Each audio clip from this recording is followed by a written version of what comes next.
Sometimes I wonder if his heart is in it. So much like your father.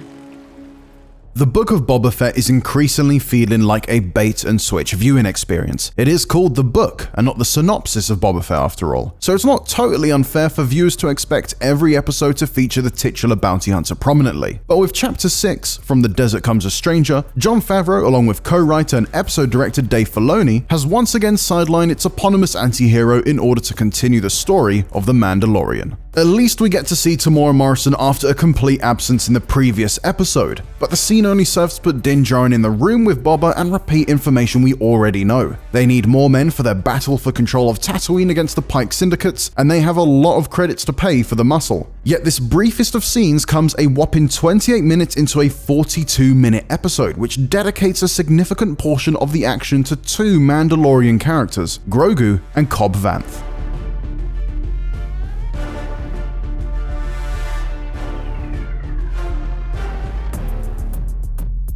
Now, Timothy Olyphant is always a welcome sight in Mos Pelgo, especially now that we can see his face all the time after giving up his armor. The chemistry between he and Pedro Pascal is palpable, and Olyphant is a natural cowboy. He's got the long stare, the western drawl, and the swagger and poise to rival even the most Sergio Leone of gunslingers. Both the prologue scene and confrontation with Cad Bane, a villainous bounty hunter from the Clone Wars animated series with Sith connections, are delivered with such precision, frame in detail, and showdown nods that the tension on screen could be cut with a lightsaber. From the eerie silence, the close-up on hands before a gun is drawn, and the dusty outline of Bane walking in from the desert, to the aerial shots of him and Vanth squaring up in the empty center of town as residents sneak a look from behind windows. Filoni and Favreau sure are suckers for the classics. While that nostalgic aesthetic reinforces the storytelling for these characters, who may not be Boba Fett but still have significant connections to his solo narrative, the Grogu subplot is drowning in Star Wars sentimentality. Grogu's storyline has nothing to do with Boba and all to do with his relationship with Din, which is always a tender and enduring line to follow, but most of his appearance in this chapter is spent opposite a CGI Luke Skywalker, in a bloated training sequence meant to mirror the Jedi Master's own training with Yoda. Yes, Luke is the OG, but given how expansive the Star Wars universe has become, especially through the comics, books, and animated series, can we not move on from the Skywalkers? Or at least in the live-action series, keep them in the periphery with small cameos, rather than these overly long meta winks that provide fan service at the expense of exciting,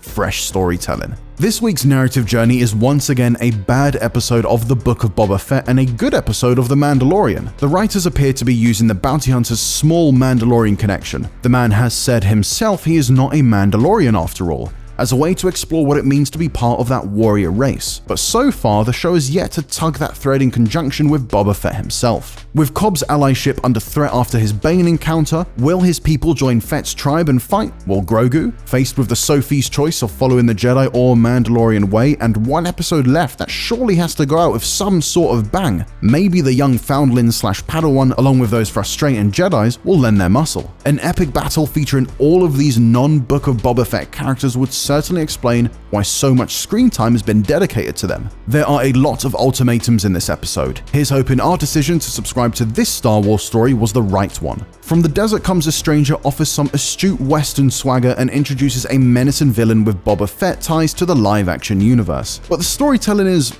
once again, less concerned with its protagonist than it is the Mandalorian, and the repurposing of nostalgic Star Wars elements. At this point we have to ask, are the writers bored with Boba Fett?